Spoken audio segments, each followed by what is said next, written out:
Hello everybody. So today we'll be interviewing Mr. Maniebo Pistelos.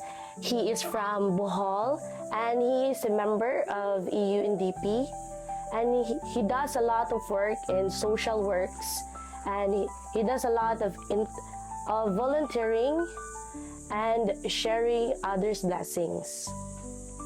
And today we will be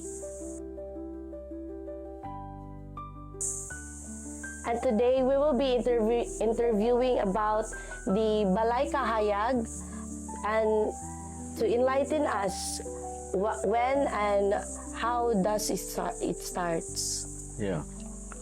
Okay, thank you. Actually, Balay Kahayag was an idea of the teachers of our two sons, Gabe and Odon. They used to come here with their tents and had the retreat here. And then one time, when they were still in the elementary grades or high school, I think high school,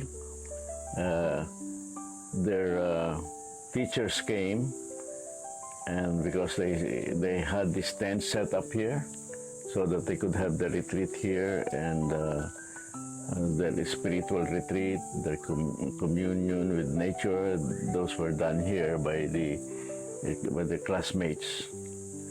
And one time it was suggested by the teachers, some of them are priests and nuns, that probably we can convert this into a training and retreat center.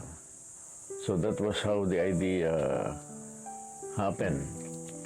So something like 16 years ago, we made that a reality. Then, are there any difficulties, conflicts, or fears have you experienced in building this Balay Kahayag? None really, because what happened was that the whole family agreed that we would really make this a training and retreat center. So from the savings of the family, with my wife Georgie, we planned it that we will have this dormitory, we will have a multi-purpose hall, and that's about it, no? And then we will make this available to students or to whoever would like to use it, faith-based organizations and non-government organizations. And so that was what happened 16 years ago. So now, sir, can you tell us about your plans in the future in this Balay Kahayag? Yeah, because from our experience during the last 16 years, there was really a need for it.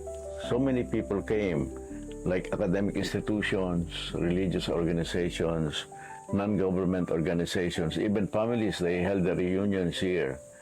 And then of course we have these projects under our NGO, which is the Bohol Local Development Foundation. And the lessons learned there from our NGO was that, because we were working with the poor,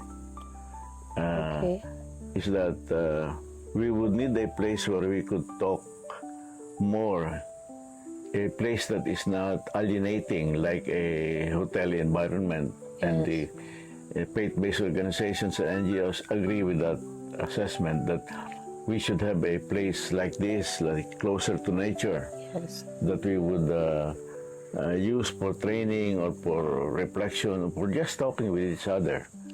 And that was how this whole thing became like this. It became popular as a place where NGOs and faith-based organizations, and in some cases government agencies, could come and they can hold their meditation exercises here, or training activities, or their assessment. If they want it's closer to nature, they can have the place on their own. So that was how it has been used for the last 16 years.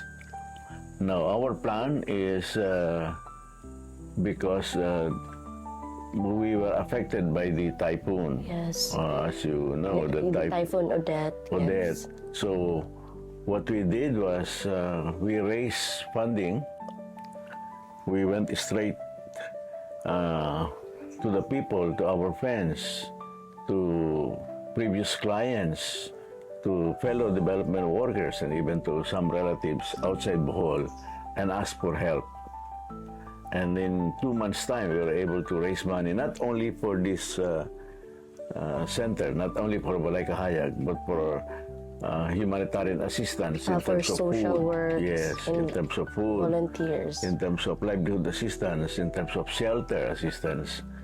And then after doing all that, we said now we must build this multi-purpose hall of the center, which we just inaugurated because we were able to build it. So our plan is to really address this question not only of technical issues with regards to projects, but also to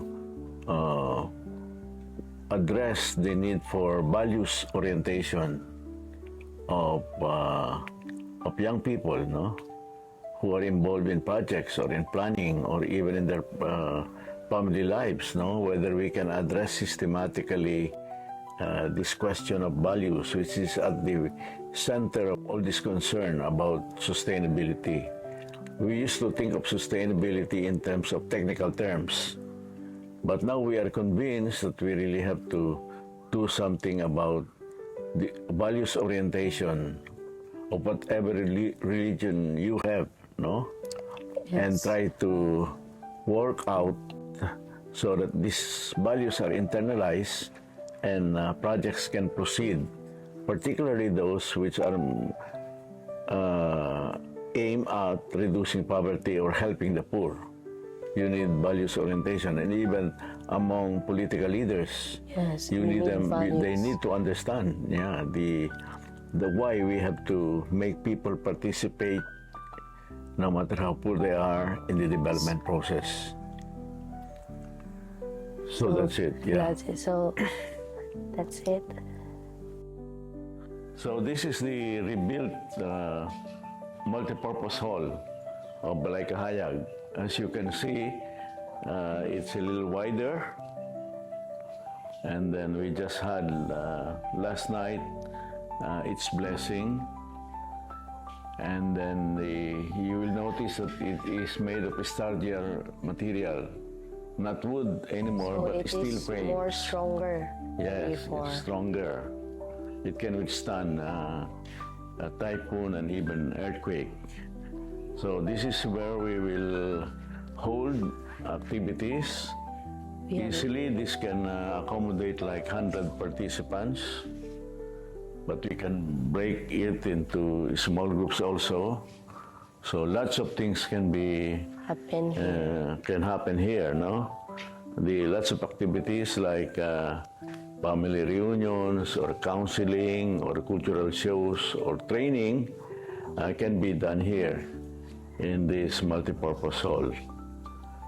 We have already talked with some sectors like the church, like the NGOs, faith-based organizations, and we are open to discussing how they would like to use this. But we would like to have a program framework for the next 3 months so that the activities can focus on also on the advocacy to strengthen the value system of young people. So that is what we will work on. But this is a venue that is open to all, and then they can make use of this. They can hold their training, their meditation sessions here. So they can rent this place for they can rent this place. activities? Yeah. For faith-based organizations, they did not pay rent for the place, but food they have to pay. And if they use the dormitory for accommodation, they have to pay because we don't have money for that. No. But this one also is open for regular classes or regular sessions, training sessions. Training sessions. Especially for the young people or their families, if they want to have activities here and they need a little privacy. You see here surrounding our It's very advantage. private because there's no houses surrounds. And the trees around. It's So we'll further improve this because we have 2 hectares of this that we can further develop, and that is for the future.